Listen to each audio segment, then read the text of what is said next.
Halo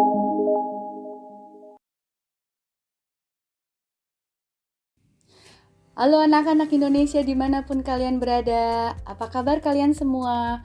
Misyanti selalu mendoakan kalian selalu dalam keadaan yang baik. Salam jumpa kembali dengan saya, Misyanti, yang selalu siap menemani kalian belajar bahasa Indonesia.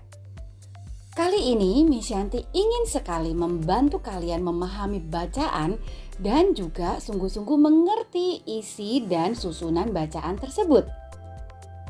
Misyanti sering memperhatikan bahwa ketika kalian diberi bacaan oleh guru kalian, lalu diminta menyebutkan bagian-bagiannya, misalnya gagasan atau ide pokok dan gagasan atau ide penjelas, kalian masih kurang yakin akan jawaban kalian sendiri. Benar tidak? Nah, untuk itu Misyanti mau menjelaskan secara detail, tapi sederhana, agar kalian paham dan tidak bingung lagi. Dan semoga setelah kalian selesai menonton video ini, kalian dapat dengan mudah menentukan gagasan atau ide pokok dan gagasan atau ide penjelas. Ada beberapa hal yang akan Misyanti tunjukkan kepada kalian sebelumnya. Pertama, bacaan. Bacaan adalah sesuatu yang dibaca. Bacaan bisa berupa artikel, teks narasi, deskripsi, eksposisi, dan lain-lain yang bersifat fiksi atau non-fiksi, yang berisi tentang sesuatu hal. Yang kedua, paragraf. Paragraf adalah bagian dalam suatu bacaan yang terdiri dari beberapa kalimat yang ditulis secara logis dan sistematis dan mempunyai satu gagasan pokok.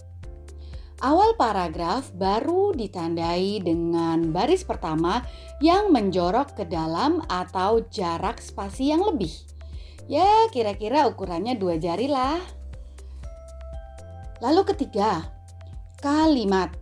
Kalimat adalah satuan bahasa terkecil yang dapat berdiri sendiri dan mengandung suatu pengertian.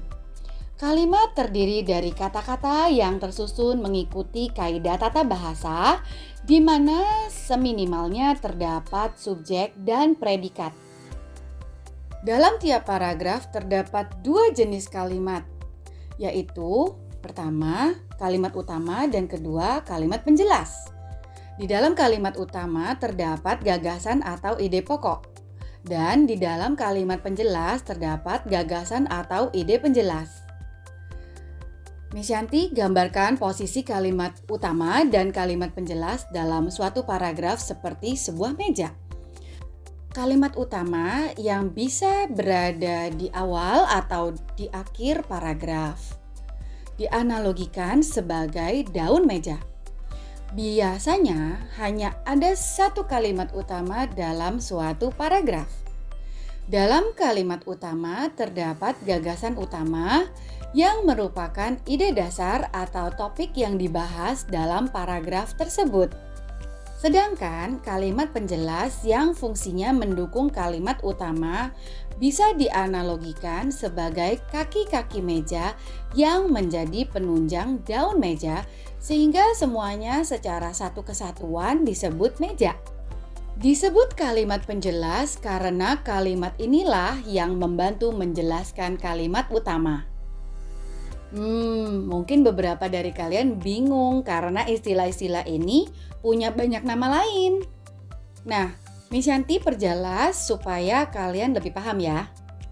Gagasan pokok memiliki nama lain, ide pokok atau gagasan utama, atau ide utama, atau pokok pikiran, atau dalam bahasa Inggris disebut main idea.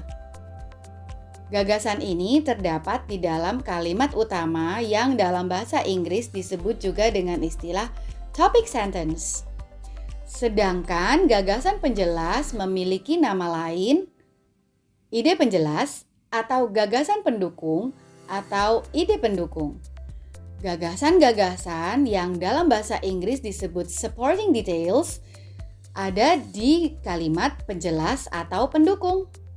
Jika kalian diminta mencari gagasan atau ide pokok, kalimat utama dan kalimat penjelas, maka kalian harus pertama membaca paragraf yang dimaksud dengan teliti. Yang kedua, mencari kalimat utama. Kalimat utama seringkali terletak di awal paragraf. Kalimat utama bisa saja berada di kalimat terakhir.